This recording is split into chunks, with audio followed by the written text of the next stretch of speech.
For RCR Wireless News, I'm Kyle Loda here at IoT Expo with Cradlepoint's Ken Hosac. Now, Ken, you've got a panel coming up on smart cities. Perhaps you can talk to us a little bit further about, how can cities and municipalities really justify smart city deployments?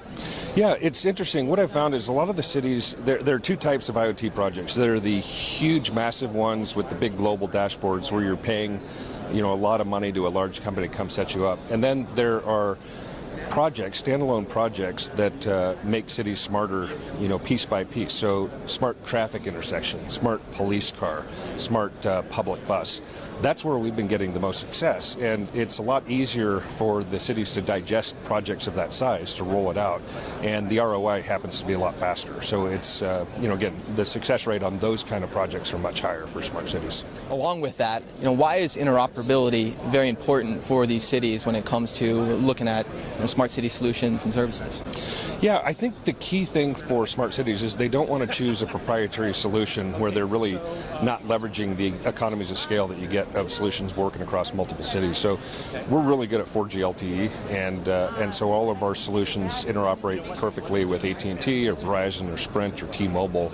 And by being able to leverage those existing networks, it brings the cost down of the local solution. And maybe you can talk to us further about some of the use cases that Cradlepoint's working on. Yeah, absolutely. So public bus.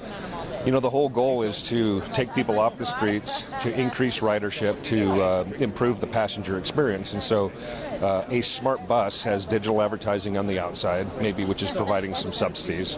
There's a fare box when you get on that's running the Metro card or credit card that needs to be connected to the internet. You have surveillance cameras on the bus. You have passenger Wi-Fi. You have live route maps. The driver has an operational tablet sometimes. So this is an example of taking a bus and turning it into, basically a local moving network that is smart and helps improve riderships. And along with that ridership, will it help improve traffic as well? Yeah, as long as people continue to take the bus. And again, this is what they're trying to do, is make it a good experience. For a smart police car, if you think about the police car of the future, which is here today, it used to be that they'd just have a ruggedized laptop like a Panasonic Toughbook that was connected. But now you have body-worn cameras, you have dash cameras, if you watch NCIS, there's a fingerprint identification kit that needs to be networked to the database. There's a sensor for the shotgun, so when you pull the shotgun out, it sends an alert to the operations center so they can come down and look at what's going on in the cameras. Same thing when the light goes on. So these are ways of improving the services that the city provides to their citizens, and it makes the police more effective at what they're chartered to do. And you mentioned, all the different devices just within, a police force. Yeah. The increased amount of devices within a network is certainly a challenge. Yeah. How do you approach addressing that, with Cradlepoint? Well, I'll tell you, we're bringing layers of security, connectivity, et cetera. So what we're seeing is we have a notion of software-defined perimeter, which is the ability to create an overlay private network to place a lot of these IoT devices on. So if you think about some of the big IoT hacker attacks, the Mariah attack, which was IP cameras, people scanned the internet, found cameras that hadn't had their default password changed, and then they put malware in there that would attack, distributed denial of service attack.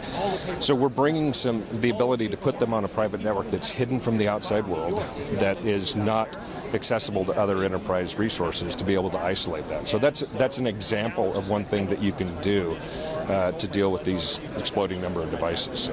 Well, phenomenal. Ken, thank you again for your time, and good luck the rest of the show. Yeah, thanks, Kyle. Appreciate it.